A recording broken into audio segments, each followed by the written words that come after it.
My name is Cassidy Nolan, and I'm 28 years old. 4 weeks ago, my parents sold my grandmother's antique piano, the one she had promised would belong to me, and used every dollar of the $95,000 they got for it to buy my younger sister a brand new Mercedes. They assumed my grandmother was too sick in the nursing home to ever find out, and they assumed I was too weak to tell her. They were wrong. When I finally told my grandmother what they had done, she didn't cry. She didn't shout.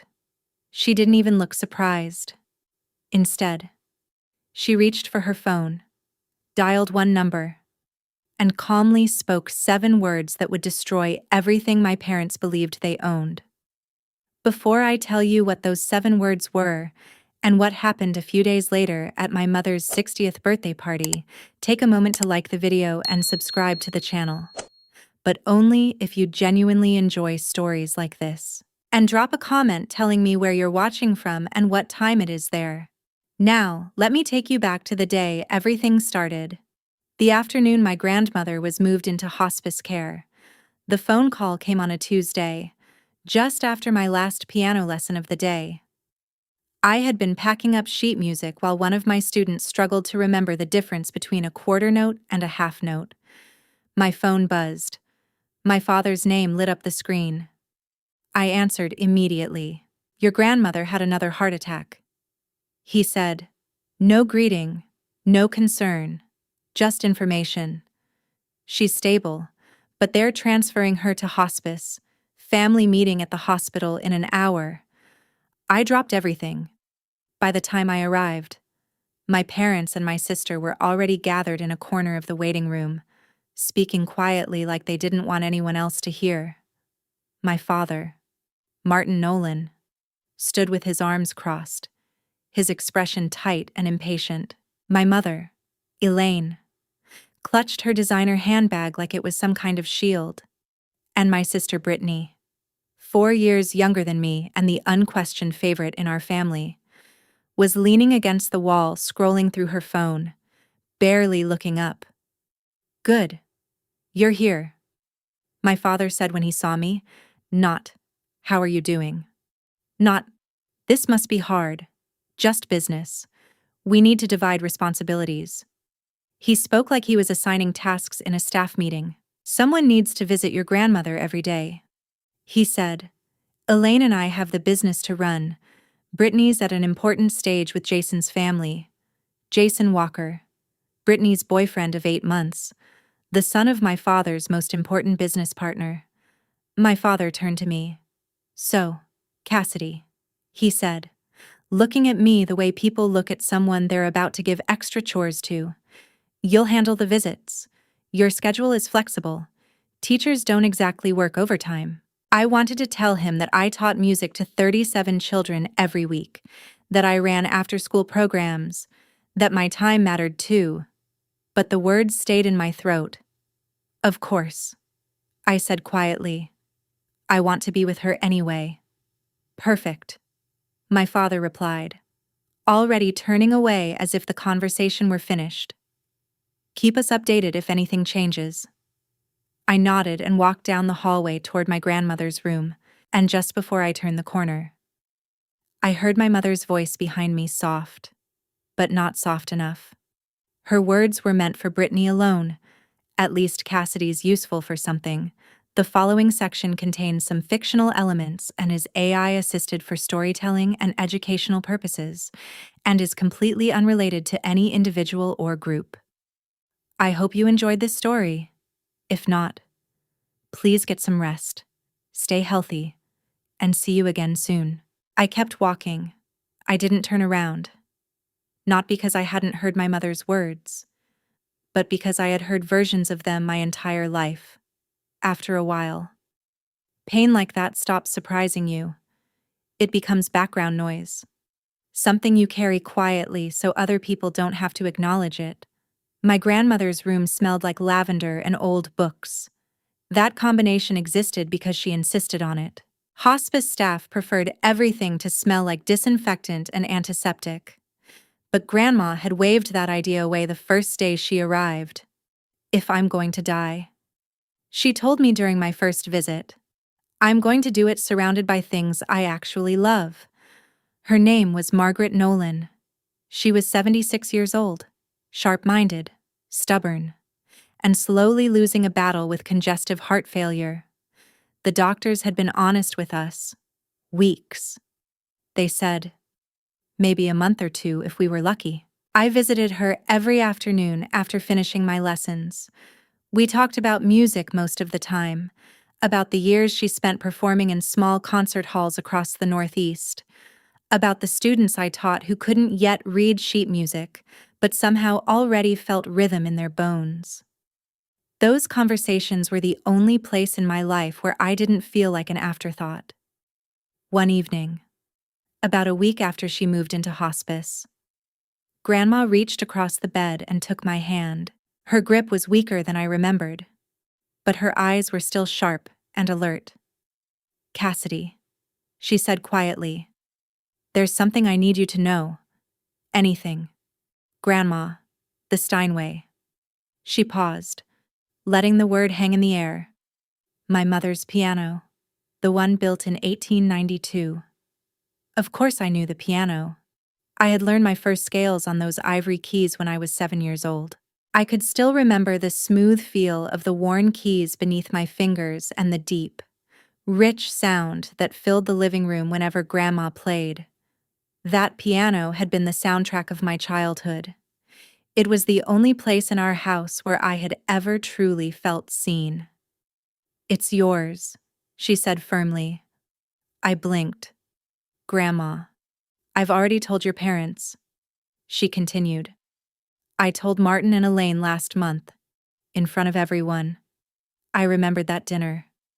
My father's jaw tightening, my mother exchanging a quick glance with my sister, Brittany rolling her eyes and muttering something under her breath about sentimental junk. "Grandma, you don't have to give it to me," I said softly. "I want to." She squeezed my hand again, surprising me with the strength still hiding in her fingers. "You're the only one in this family who understands what that piano means," she said. "Promise me you'll take care of it, I promise." She smiled then, the kind of small, knowing smile that made it seem like she understood far more than she was saying out loud. "There are things in this world more valuable than money, Cassidy," she murmured, "and there are people who only learn that lesson the hard way." 2 weeks later, everything changed. Grandma asked me to bring some old photographs from her house, pictures from her performing years, black and white images of concert halls, programs, and newspaper clippings she wanted to see one last time.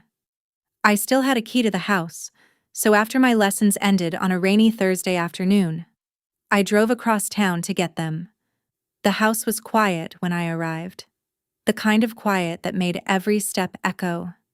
Rain tapped against the windows as I walked through the front door and into the familiar hallway. I passed the dining room, then I stepped into the living room, and stopped, because the corner where the Steinway piano had stood for nearly 30 years was empty. The house was quiet, too quiet. I stepped through the front door and into the foyer, shaking rain from my coat. The familiar scent of polished wood and old sheet music still hung faintly in the air. I walked past the dining room and toward the living room where the Steinway had stood for nearly 30 years. Then I stopped. The space was empty. For a moment, I actually forgot how to breathe, where the piano should have been. There was only a rectangular indentation pressed into the carpet, the faint outline of 4 heavy legs, the ghost of something that had lived there for decades and had been ripped away. My hands started trembling as I pulled out my phone. I called my mother. She answered on the 3rd ring. "Hello, Mom." My voice cracked despite my effort to steady it. "Where is Grandma's piano?" There was a brief pause on the other end of the line. Then her voice returned, casual and dismissive. "Your father handled that."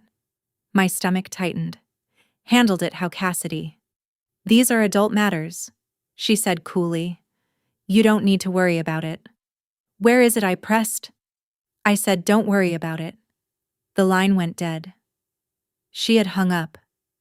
I stood in that empty living room for what felt like hours, staring at the indentation in the carpet while rain tapped steadily against the windows. Thunder rolled somewhere far away. Eventually, I forced myself to move. That evening, I drove straight to my parents' house. My father, Martin Nolan, opened the door with a glass of scotch in his hand. He looked mildly irritated, like I had interrupted something more important. "The piano," I said immediately. "What did you do with it?" He didn't even hesitate. "Sold it," he said. "Got 95,000 for it. Good price." For a second the world seemed to tilt sideways. "You sold it?" I whispered. "Grandma said it was mine. Your grandmother is dying, Cassidy." He took a slow sip of his drink. "She doesn't need a piano." He shrugged. "And neither do you." Behind him I heard the light metallic jingle of car keys. My sister Brittany stepped into the hallway, grinning from ear to ear. She held up a set of keys and shook them proudly. "New keys," she said brightly. "For a new car?" My voice came out flat. "You bought her a car with Grandma's piano?" My father shrugged again as if we were discussing something trivial like groceries. "Mercedes-Benz," he said. "Brittany needs to make the right impression on the Callaways. Ethan's family cares about appearances." That name twisted in my chest. Ethan Callaway, Brittany's boyfriend and the son of my father's most valuable business partner. That piano was supposed to be mine, I said quietly. "And what exactly would you do with it?" my mother asked from behind him. Elaine Nolan stepped forward, arms crossed tightly across her chest. "You teach children's music classes, Cassidy. You don't perform. You don't have room for something like that." She glanced toward Brittany. "Your sister needed that money for her future." Her future. I repeated slowly. The words tasted bitter in my mouth. Brittany strolled into the foyer, swinging the car keys like a trophy. "Don't be jealous, Cassidy," she said with a wide, polished smile.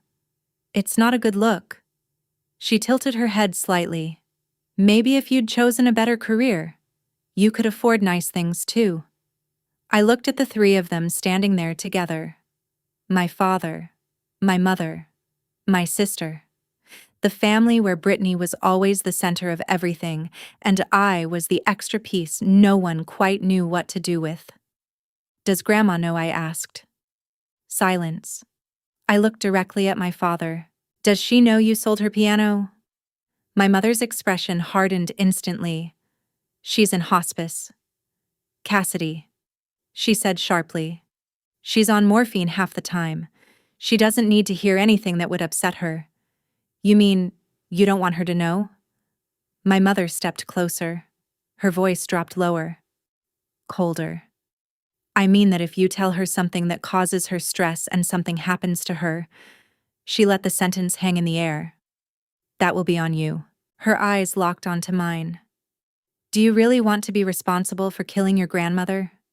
The accusation hung between us like poison. The old version of me would have backed down. I had done it 100 times before, but something inside me had finally cracked.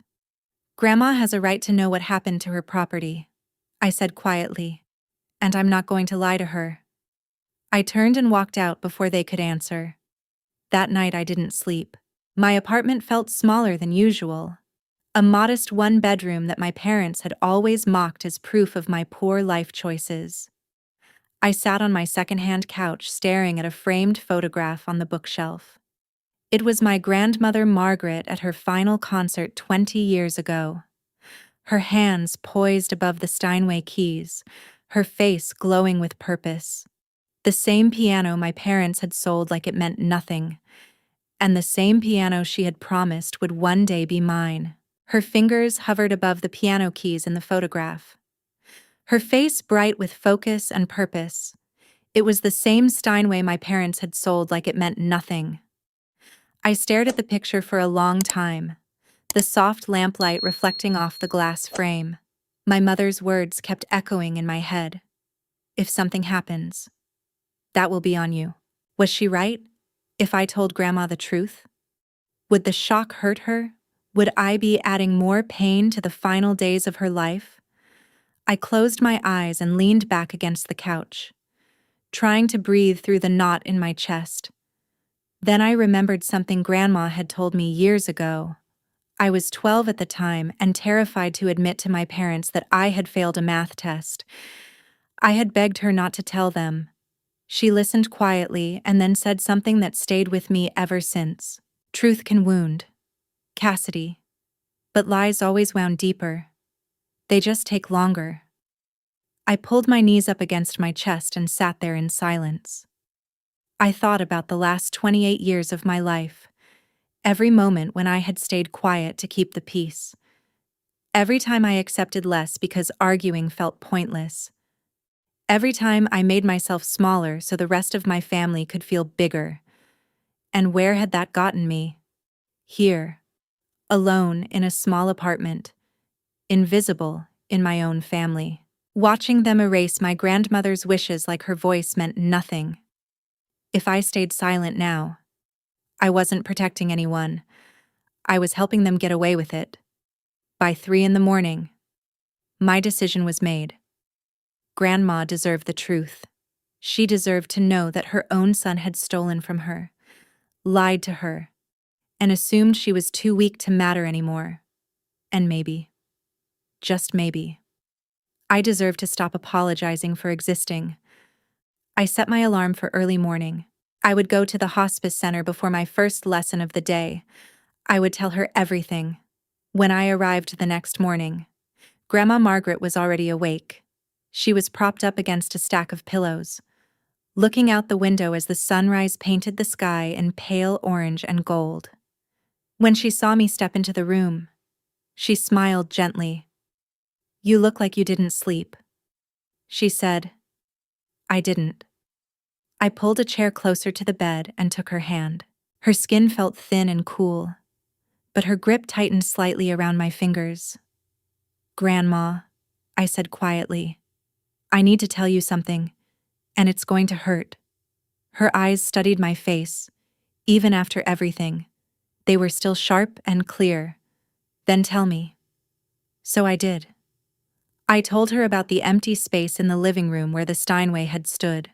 I told her about the $95,000, about the Mercedes sitting in Brittany's name, about my father's careless dismissal, about my mother's warning.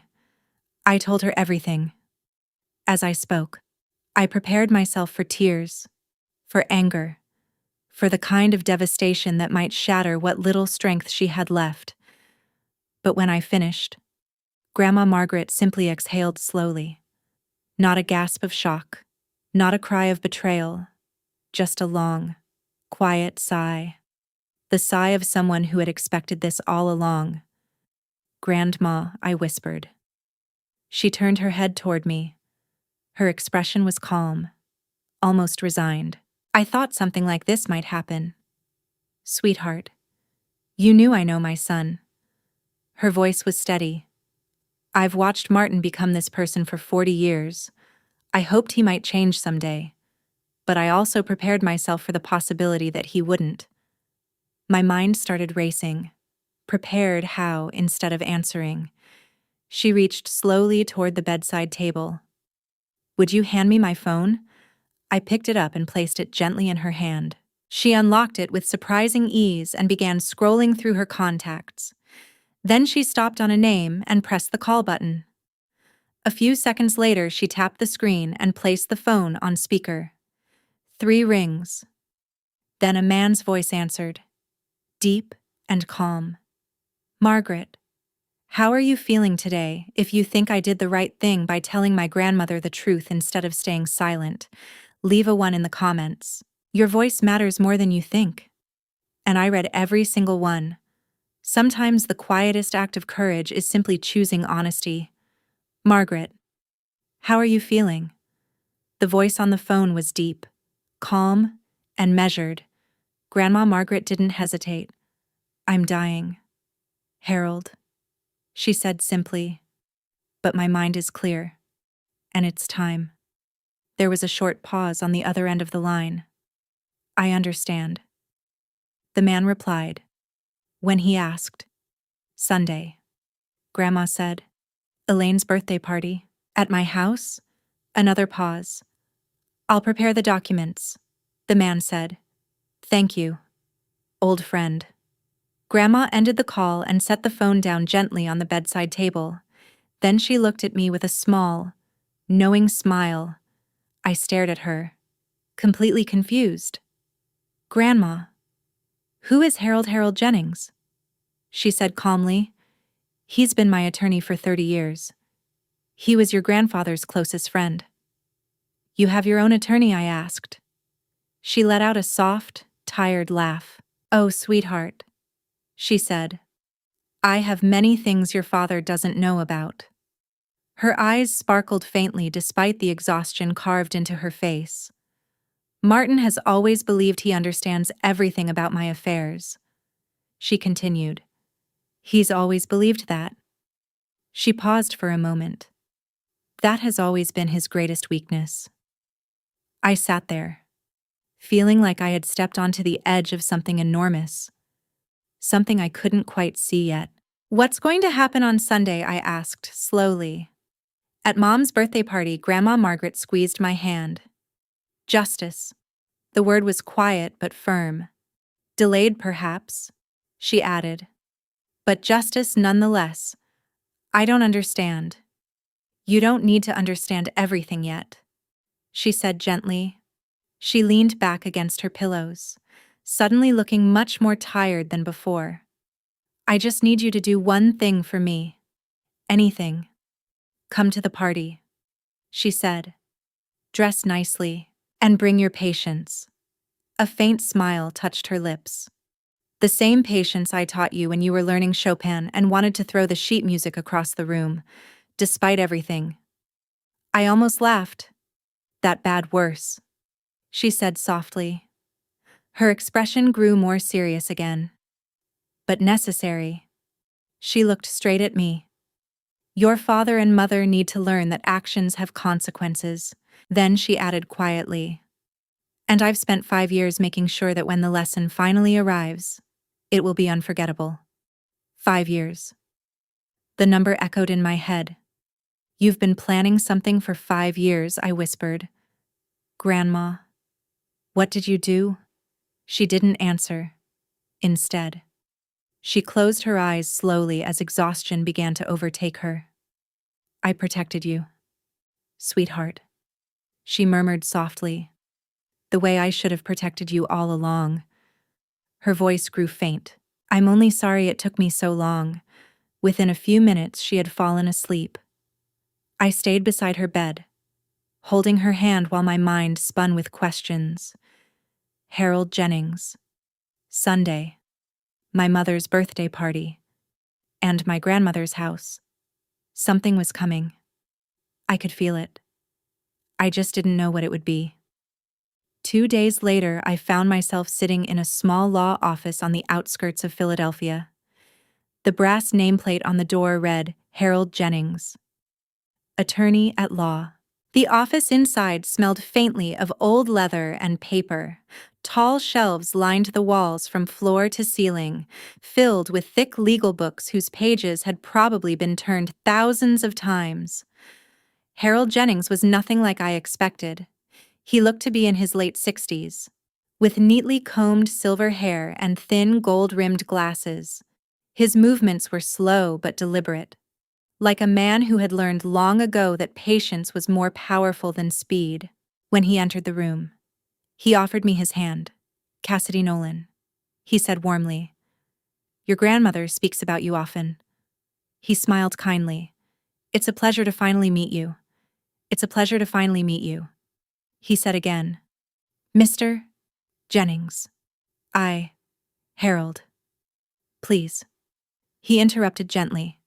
He gestured toward the chair across from his desk. Sit.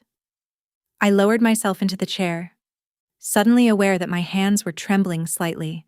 The office felt quiet in a way that made every small sound seem louder.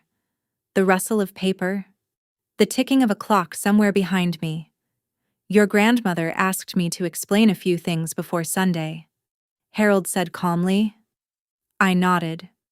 Your grandmother is a remarkable woman, he continued, and she is far more perceptive than her children have ever given her credit for. He folded his hands neatly on the desk. For years she has been observing, watching, planning what exactly I asked. Instead of answering immediately, he studied me for a moment. Tell me something. Cassidy, he said. Do you know who owns the house your parents live in? I blinked in confusion. They do, I said automatically. Grandma gave it to them after my grandfather passed away. Harold's expression didn't change. Is that what they told you? That's what everyone says. Everyone, Harold replied quietly. Is wrong. He opened a drawer in his desk and removed a thick folder. Then he slid it across the desk toward me. Your grandmother allowed Martin and Elaine to live in that house rent-free, he said, but she never transferred ownership. Not legally, he added. Not ever. I stared down at the document inside the folder. A property deed. The name printed clearly across the top. Margaret Nolan. There were no amendments, no transfer forms, no signatures passing ownership to my parents. They've been living in her house for 10 years, I said slowly, trying to process it, thinking it was theirs. Precisely. My head felt like it was spinning, but why would Grandma let them believe that I asked? Harold leaned forward slightly, because she was watching. He said, watching to see if her son would prove her fears wrong. His voice softened slightly. Unfortunately, he did exactly what she expected. I left Harold's office that afternoon with more questions than answers. That night, I returned to my apartment and began searching through an old wooden box my grandmother had given me years ago. I had never looked through it properly before. The box contained photographs, letters, dried flowers she had pressed from her garden. It always felt too personal, almost like reading someone's diary. But now I needed to understand. I sifted through the contents slowly until I found it near the bottom of the box.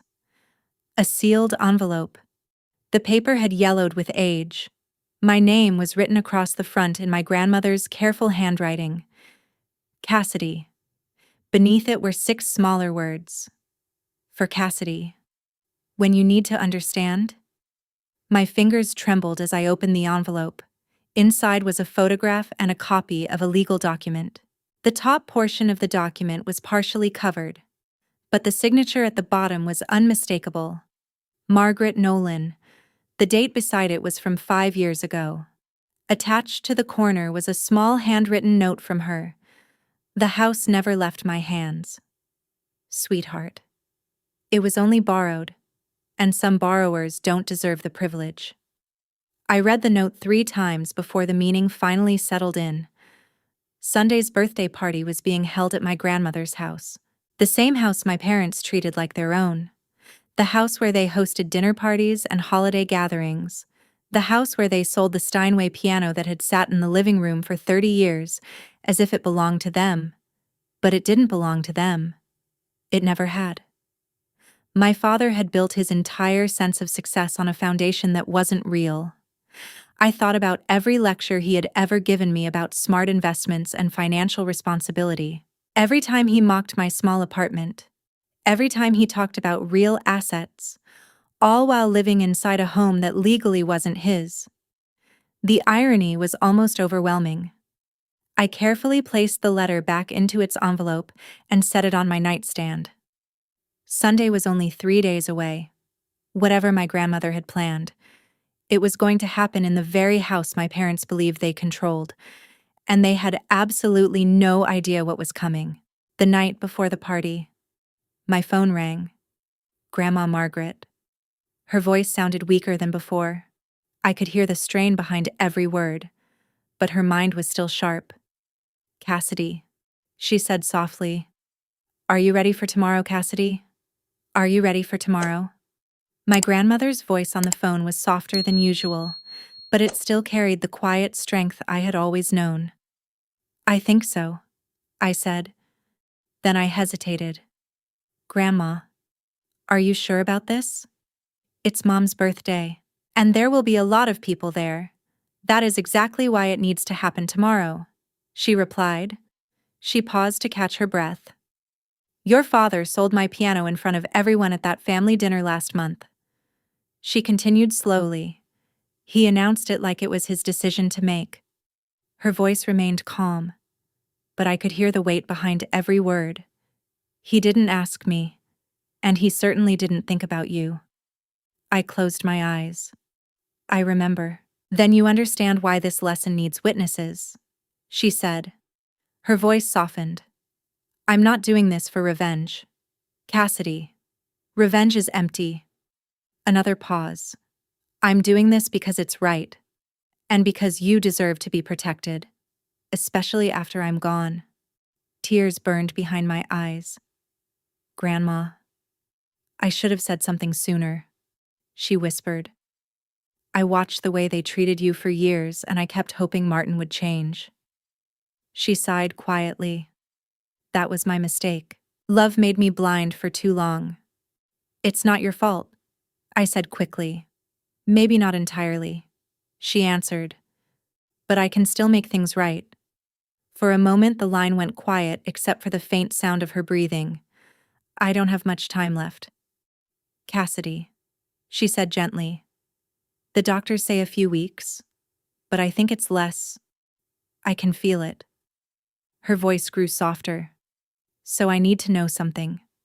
Anything. Do you trust me always?" I said without hesitation. "Then come tomorrow," she replied. "Wear something that makes you feel strong." She paused again before adding one final sentence.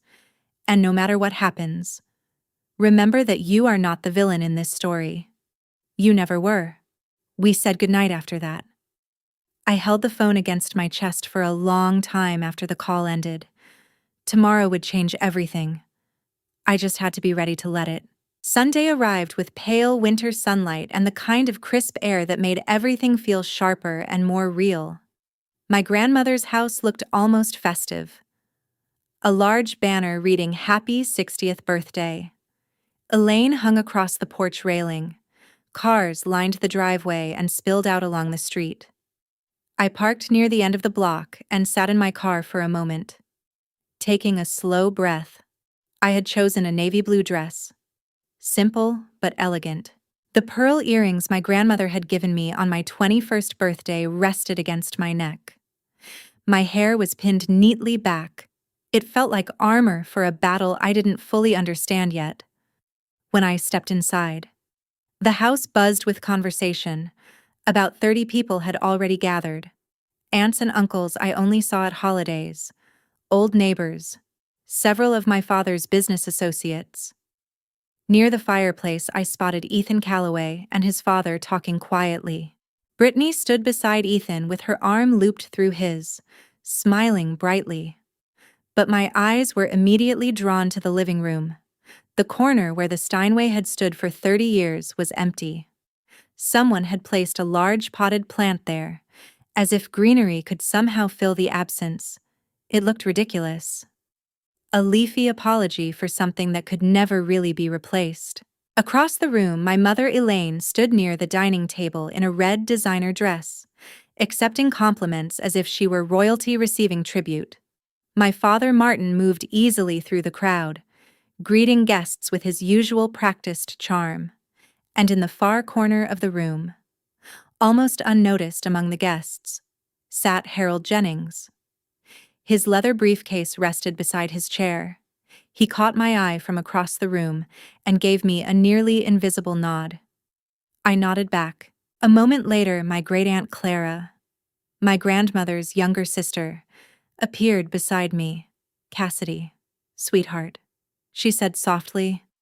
"How is Margaret really tired?" I answered honestly, but still sharp. She always was the clever one. Aunt Clara said. Her eyes drifted across the room. "I noticed the piano is gone. Aunt Clara, I heard Margaret wanted to sell it. Someone nearby said. I opened my mouth to respond, but my father's voice suddenly cut through the room. Everyone, if I could have your attention. Please. Martin Nolan stepped into the center of the living room with a crystal glass raised in his hand, commanding the space like it belonged to him. Which, I now knew, it didn't. Today, he announced proudly, we celebrate 60 wonderful years of Elaine Nolan. Applause broke out around the room. My mother smiled brightly, basking in the attention. And, my father continued, I'd like to share some exciting family news. My stomach dropped. As many of you know, our daughter Brittany has been seeing Ethan Calloway, the son of my dear friend and business partner Robert Calloway. He gestured toward Ethan, who nodded politely beside Brittany, to celebrate her bright future. My father continued, we have a special surprise. He motioned toward the front door. Everyone, come outside. Guests began filing toward the driveway, curious murmurs filling the air. I followed slowly, my chest tightening with every step. Parked in the driveway was a gleaming silver Mercedes-Benz. A large red bow sat perfectly centered on the hood. A gift, my father announced proudly. Made possible by Margaret Nolan's generosity. My throat tightened. She chose to sell her antique piano, he continued, to invest in her granddaughter's future. Brittany squealed with excitement. She threw her arms around my father and laughed as guests applauded. Cameras came out. Someone began taking photos while Brittany posed beside the car like it was a prize she had won. I stood frozen on the porch. He was doing it again, rewriting the story, turning himself into the hero while completely erasing my grandmother's wishes. A woman standing near the driveway leaned toward her husband and whispered quietly, wasn't that piano supposed to go to the other granddaughter, the music teacher? Her husband shrugged. Plans must have changed. Aunt Clara appeared beside me, her face pale. Cassidy, she whispered. Did Margaret really agree to this before I could answer? Brittany spotted me. Oh, Cassidy, she called out sweetly, her voice dripping with false kindness. Come take a picture with us. She waved her keys playfully. Don't be jealous. I'm sure Grandma will leave you something too. She laughed lightly. Maybe her collection of old sheet music. A few scattered chuckles rippled through the crowd.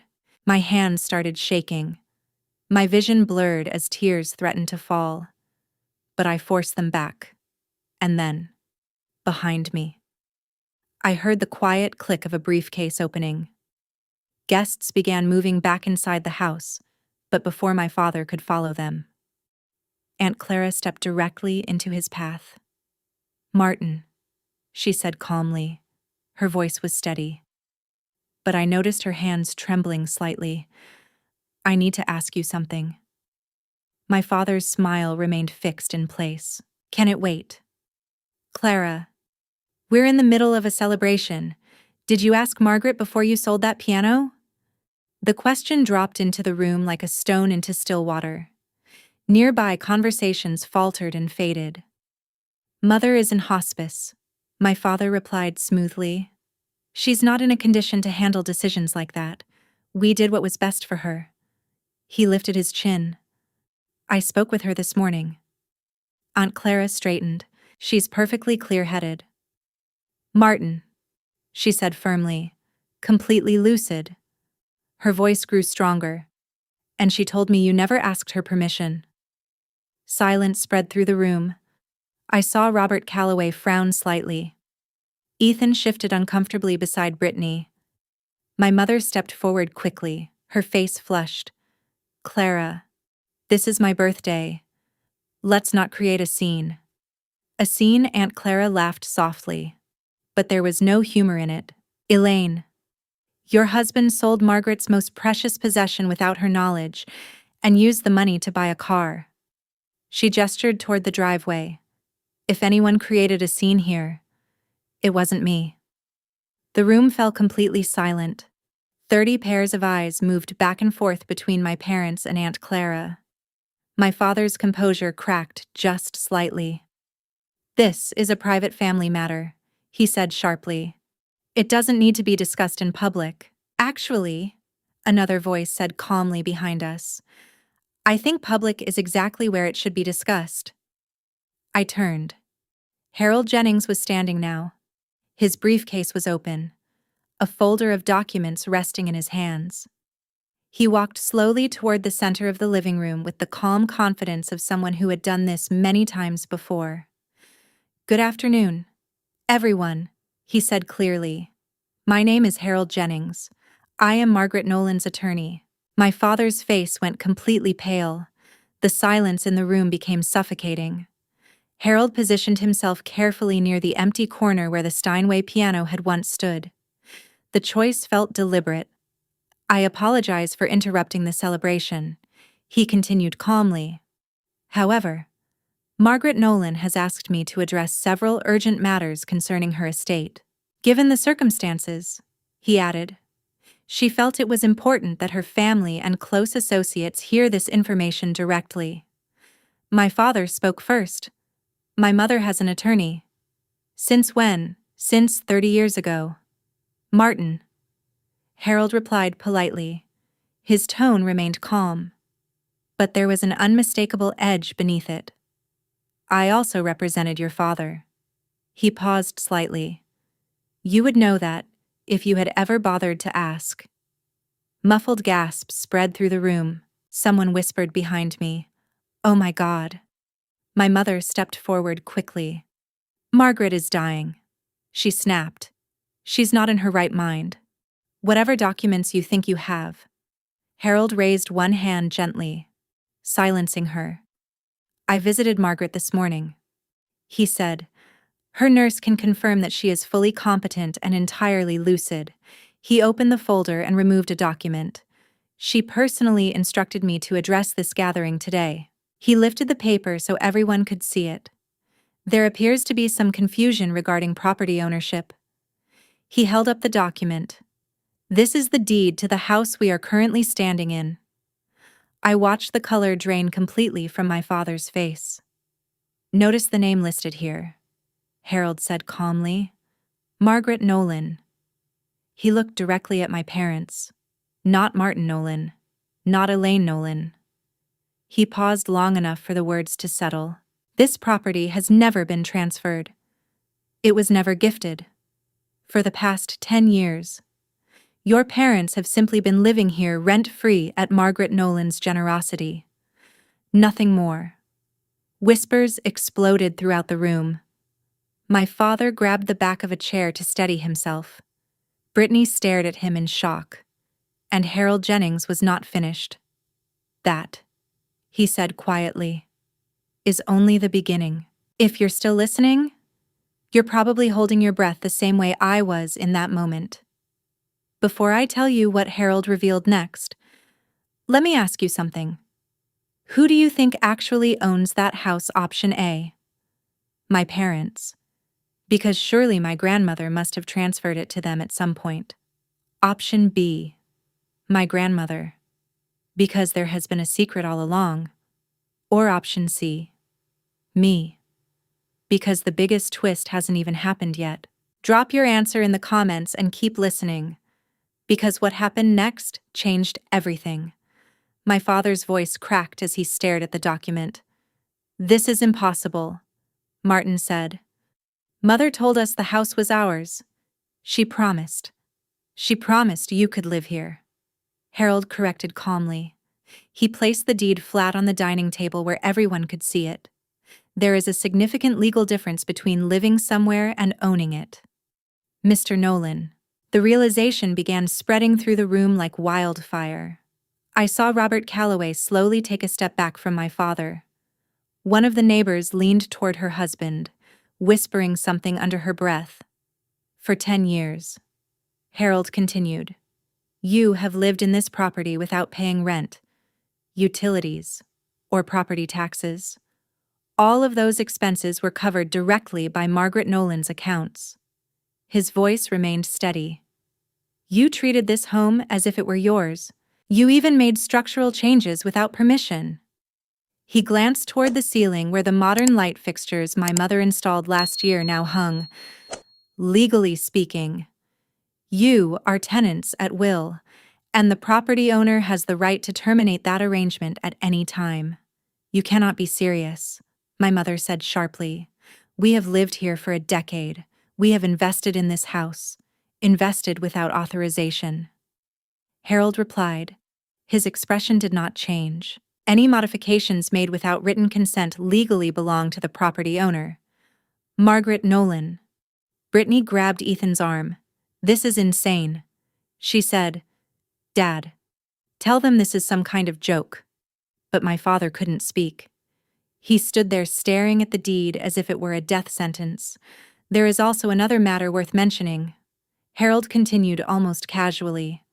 "Pennsylvania law takes property fraud very seriously. Representing someone else's property as your own, particularly in business dealings, can carry significant legal consequences." I watched Robert Calloway's expression change. Just moments earlier, he had been smiling politely beside my father. Now he was looking at him very differently, not like a partner, like a liability. The image my father had carefully built over the years was starting to crumble right in front of everyone. And Harold Jennings still had more papers in his folder. "Now," he said, removing a second document, "we must address the matter of the trust." "What trust?" my father asked hoarsely. 5 years ago," Harold said, "Margaret Nolan established a separate legal trust independent of the will previously shared with the family." He looked around the room before continuing.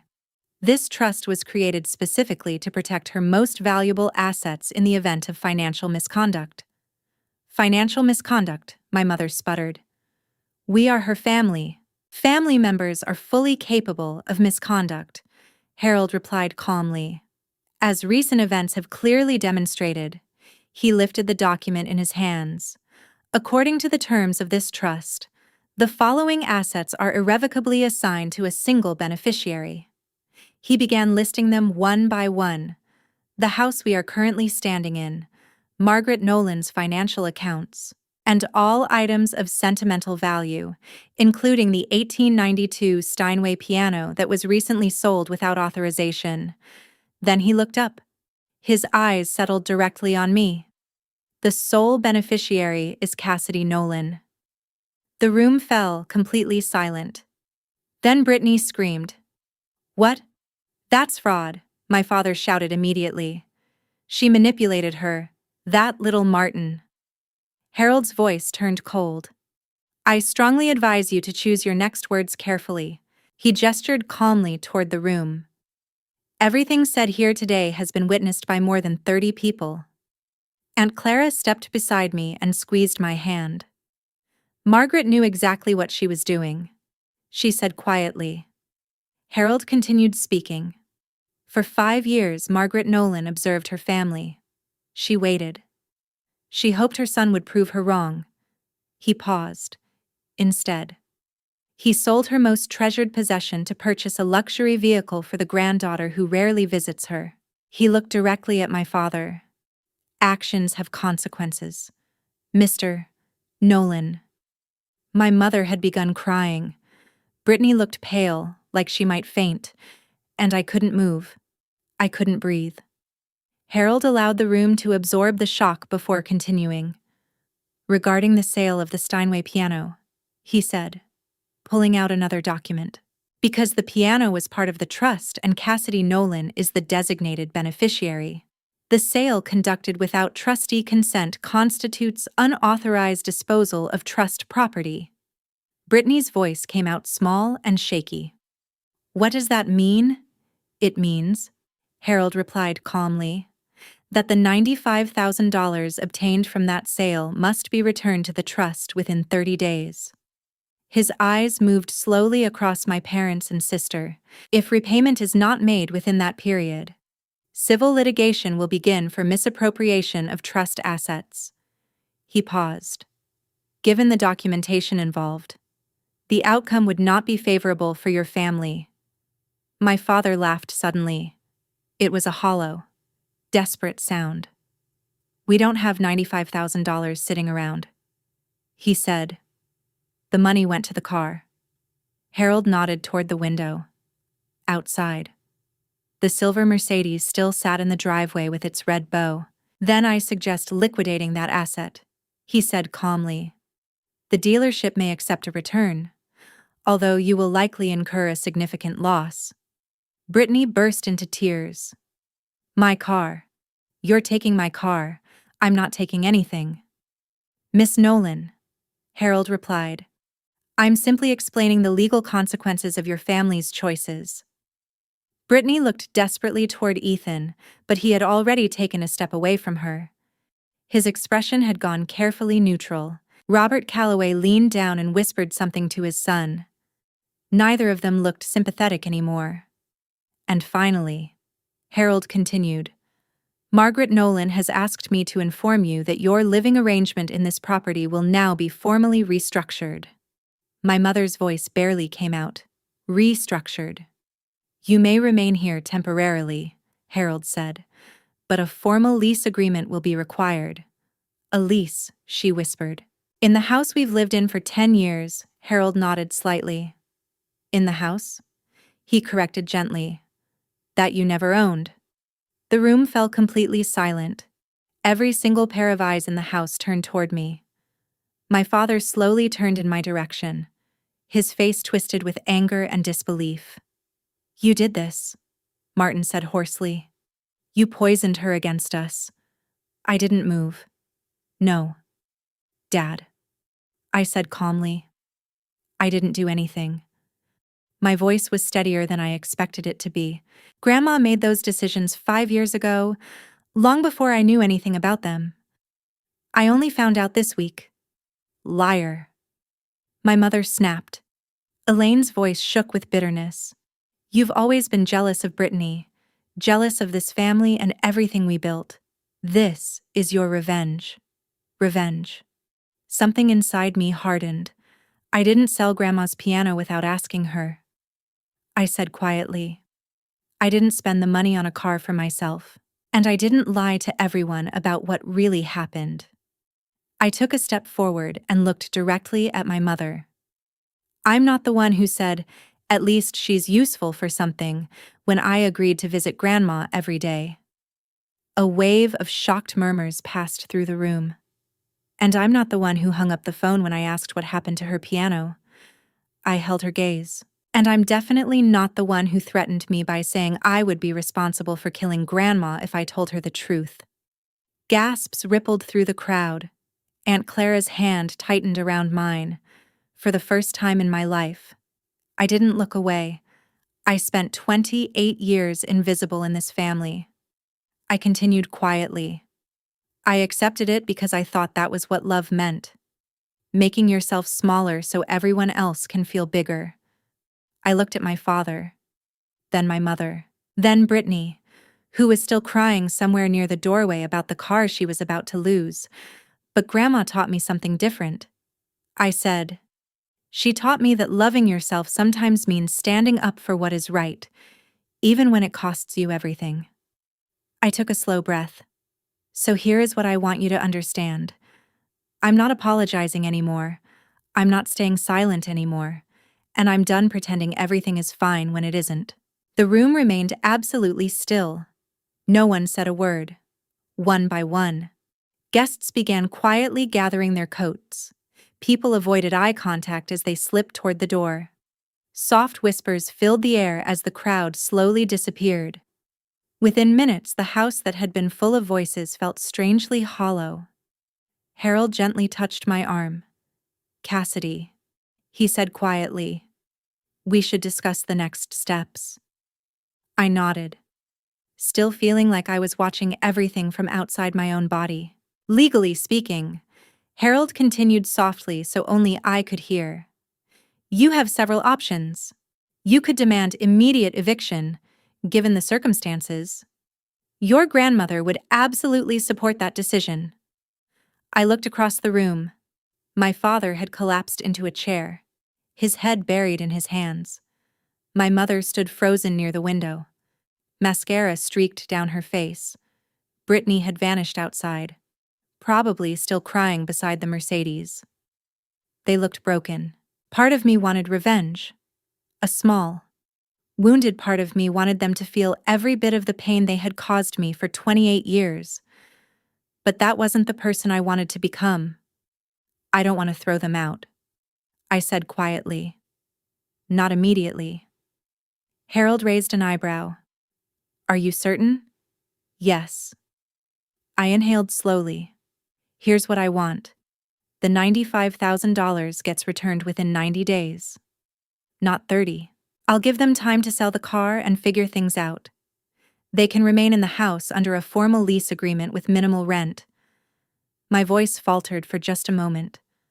And after Grandma, I swallowed hard. After she passes, they'll have 12 months to find somewhere else to live. Harold studied me carefully. That is remarkably generous. Given everything that has happened? Maybe. I said. But I'm not doing this to punish them. I'm doing it because it's right, and because I refuse to become the kind of person they are. For a long moment he said nothing. Then Harold nodded slowly. Your grandmother told me you would respond this way. His expression softened. She is very proud of you. Cassidy. My voice cracked. I know. The agreement was written right there on the dining room table. Aunt Clara and 2 remaining guests stayed as witnesses. My father signed the paper without looking at me. My mother's hands shook so badly she could barely hold the pen. Neither of them spoke. By the time the last signature was finished, the house was nearly empty. Robert Calloway and Ethan had already left without saying goodbye. Later, I learned Ethan had driven away while Brittany was still outside crying. The birthday cake sat untouched on the table. The banner on the porch hung crooked and forgotten. Aunt Clara hugged me tightly before she left. You did the right thing, sweetheart, she whispered. Margaret would be so proud. She is proud, I said softly. I spoke with her this morning, almost as if she heard us. My phone buzzed, a video call from the hospice center. I answered it while walking slowly to the empty corner of the living room where the Steinway had once stood. My grandmother's face appeared on the screen. She looked pale, but peaceful. Nurse Carol stood behind her with a warm smile. My brave girl, Grandma Margaret said softly. How do you feel? Terrified, I admitted. And relieved. And sad. She smiled gently. That's what courage feels like. Sweetheart, it's never comfortable. I didn't throw them out, I said. I gave them time. I know. She replied. Harold already texted me. Her eyes shimmered with emotion. You are a better person than they deserve. Cassidy. But that is exactly why I chose you. I pressed my hand against the screen, wishing I could hold her hand instead. Thank you, Grandma, for everything, for protecting me. Don't thank me, she said softly. Just live well, play music, be happy. That will be thanks enough. I will, I whispered. I know you will, she said. Her eyes slowly closed. I know you will. And now you might be wondering something. Did my parents ever change? The truth is complicated. Not every story ends neatly. But every story leaves you with a lesson. Before I tell you what happened in the months that followed, I want to ask you something. Have you ever had to set boundaries with your own family? Was it difficult? Share your story in the comments. I read every single one.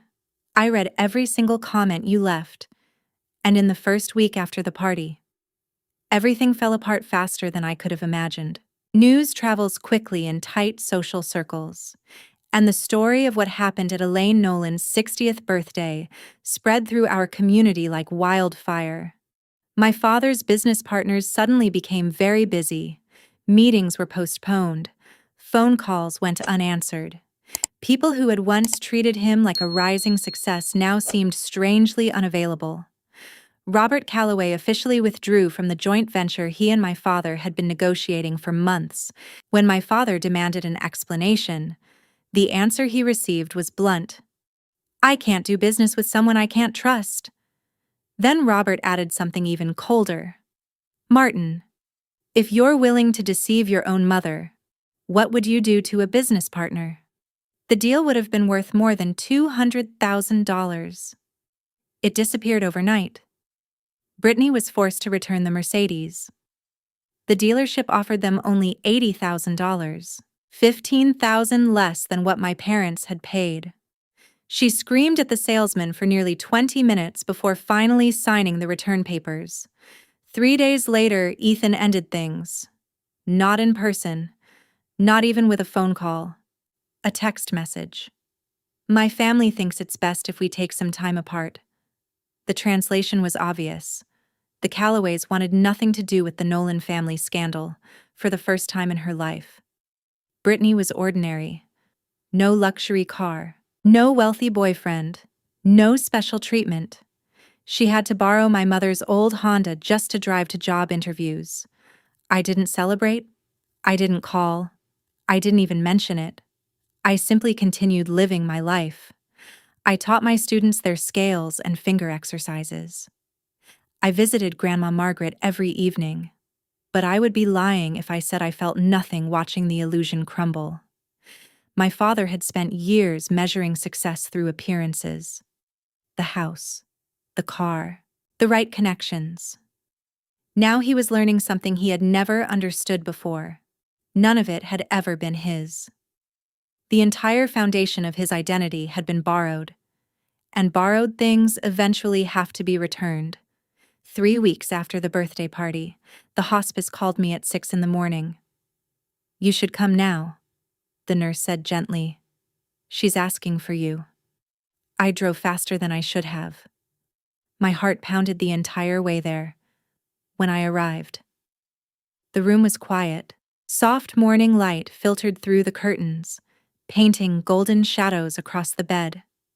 Grandma Margaret looked fragile.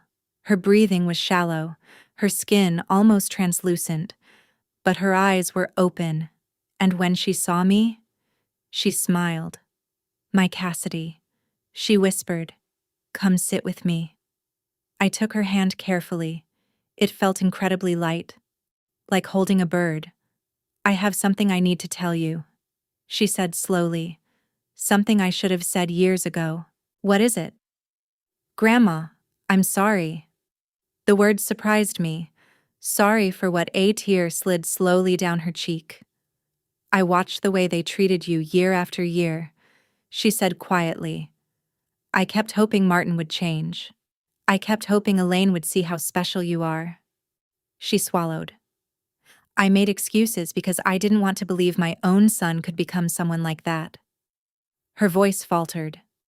"I should have protected you sooner." My own tears were falling now. "It's not your fault," I whispered. "Maybe not entirely," she said softly. "But I could have done more." Her fingers tightened weakly around mine. I waited until I was dying to act. "I'm sorry, sweetheart. You deserved better." I shook my head. "You gave me everything that mattered," I said. "Music, love, and the knowledge that I was worth something. That's more than they ever gave me." She smiled then, for just a moment. She looked like the grandmother I remembered from childhood. Strong, radiant, alive. "I'm so proud of you, Cassidy," she whispered. "You have a good heart."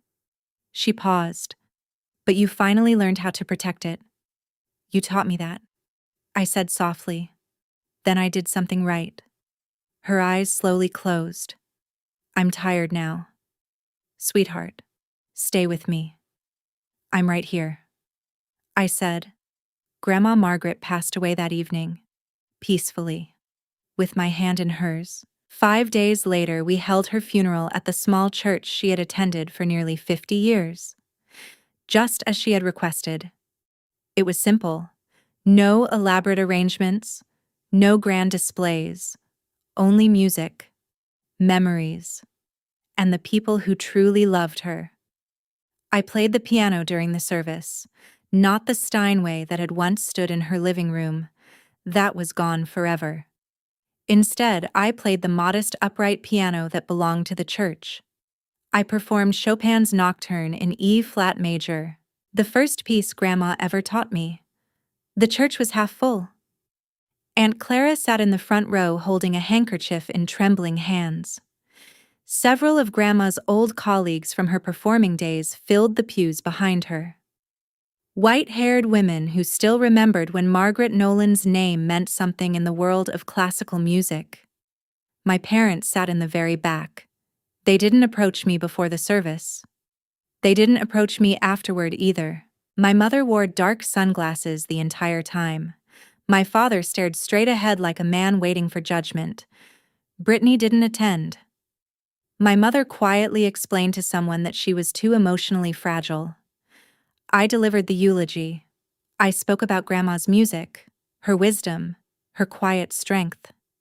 I spoke about the way she showed love, not through grand gestures, but through consistency, through showing up every day and truly seeing the people around you. I never mentioned the conflict.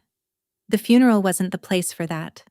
After the service, my father began walking toward me. I saw him hesitate halfway across the room. Then my mother took his arm and gently pulled him away. He never reached me. Maybe he wanted to apologize. Maybe he didn't. I'll never know. But by then, I had already accepted something important. Some apologies never come. And sometimes, you don't need them anymore. 6 months later, I moved into my grandmother's house. At first it felt strange, walking through rooms filled with her presence, sleeping in the guest bedroom I had known since childhood. But slowly the house began to feel like home, using part of the money that had been returned to the trust. I bought a new piano, not a Steinway. Those cost far more than $95,000, but it was a beautiful Yamaha grand piano, and it stood proudly in the same corner where Grandma's Steinway had once lived. It was different from the Steinway, but meaningful in its own way. A new beginning. After I moved into Grandma Margaret's house, life slowly found a rhythm again. I started offering private piano lessons on weekends. At first it was just a few students, children from the neighborhood whose parents had heard about me through Aunt Clara. My first student was Clara's granddaughter, Sophie. She was 8 years old, bright-eyed and endlessly curious, with the same impatient energy I remembered having at her age. Her fingers stumbled across the keys at first, just as mine once had. The day she managed to play her first complete scale without stopping. She turned to me with a huge smile, and for some reason, I started crying.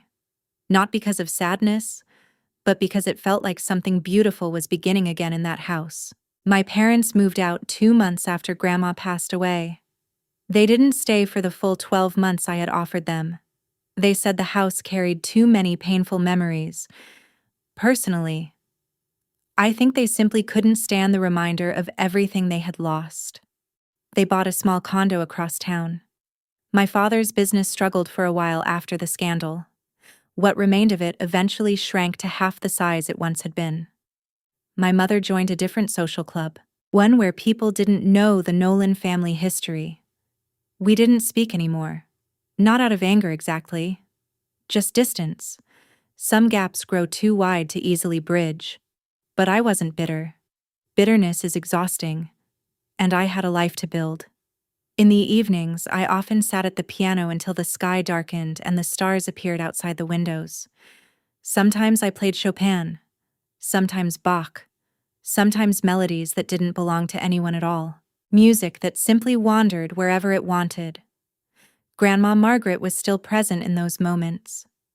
In the lavender growing in the garden she had planted years ago. In the soft creak of the old wooden floors. In the way the sunlight spilled through the windows each evening. She was gone. But she was also everywhere. And for the first time in my life, I felt free. 8 months after the funeral, my phone rang. The name on the screen surprised me. Brittany. I stared at the phone through 3 full rings before finally answering. Cassidy, she said quietly. Her voice sounded different, smaller, less certain. Brittany. For a moment, neither of us spoke. 28 years of sisterhood had somehow been reduced to silence. I'm not calling to ask for anything, she said finally. I just wanted to say something. Okay, I replied gently. I've been thinking about everything that happened, she continued. About how I acted. She inhaled slowly. At first I was angry at you, at Grandma, at everyone. I thought you had taken something from me. Another pause. But now, her voice faltered slightly. Now I'm working at a marketing firm. Entry level. I ride the bus because I can't afford a car. And I've started therapy. I didn't interrupt. I just listened. My therapist says I have a lot to unpack about Mom and Dad, she said with a soft, awkward laugh. About how I was raised. About why I believed I deserved everything without earning it. Her laugh faded. Turns out being the favorite child isn't actually a gift. It's a trap. I'm glad you're working through that, I said quietly. I'm not asking you to forgive me, she said quickly. Her voice cracked. I don't deserve that. I just wanted you to know that I understand now why you did what you did, and why Grandma did what she did. Grandma loved you too. Brittany, I said. She just couldn't reward behavior that hurt other people. I know, she whispered. I know that now. We sat in silence for a few seconds. If you ever want to talk again, I said slowly.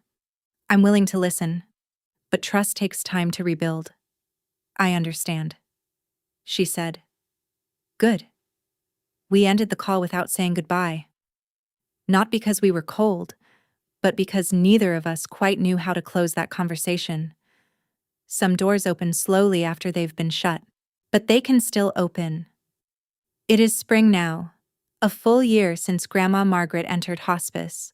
Tonight, I'm sitting at the piano as the sun sets behind the garden. The windows are open and a warm breeze carries the scent of jasmine and freshly cut grass through the room. I play Grandma's favorite nocturne, the one she performed at her final concert 20 years ago. The notes drift through the quiet house, soft and steady. As I play, I think about everything that happened. The betrayal, the truth that came out that day in the living room, the boundaries I never thought I would have the courage to draw. I think about Grandma, her strength, her patience, her quiet determination to protect me even when I didn't know I needed protecting. I think about my parents living in their small condo across town, rebuilding a life that looks nothing like the one they once imagined. I think about Brittany riding the bus to work every morning and learning for the first time what it means to earn something. I don't hate them. Hate takes too much energy, but I don't need them anymore either. And that kind of freedom is something I never expected to find. The nocturne ends. The final notes linger in the air before fading into the quiet evening. I look at the photograph resting on top of the piano. Grandma Margaret at 60 years old. Radiant, her hands hovering over the Steinway keys she loved so much. I'm doing okay, Grandma, I whisper. More than okay. Somewhere deep down. I like to believe she hears me. I close the piano lid and walk to the window. The first stars are beginning to appear in the darkening sky, small points of light scattered across the night. I don't have the original piano, and I don't have the family I thought I had. But I have something better. I have myself. I have boundaries. And I have a life built on truth instead of silence. That is the real inheritance my grandmother left me. And that is my story. Thank you for staying until the end. There was a moment in this story when I realized something simple but powerful. Silence can look like kindness, but sometimes it's just fear wearing a polite face. For years, I believed keeping peace meant accepting less, shrinking myself so others could feel comfortable. But truth has a strange way of restoring dignity, even when it arrives painfully.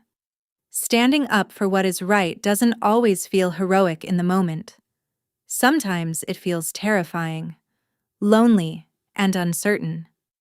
Yet that small act of honesty can protect someone, change a life, or stop a cycle that has lasted for years. I often wonder what you would do if you were standing where I stood that night. Would you stay quiet? Or would you tell the truth, even if it changed everything, and wherever you're listening from right now? I'd genuinely love to know.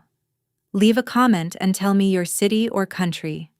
Stories like this travel farther because of people like you. A single subscribe from you helps this channel keep sharing real stories about courage and boundaries. A like or a share might help someone out there realize they are not alone and that they deserve to be heard too. In a quiet way, that makes you part of the reason these stories matter.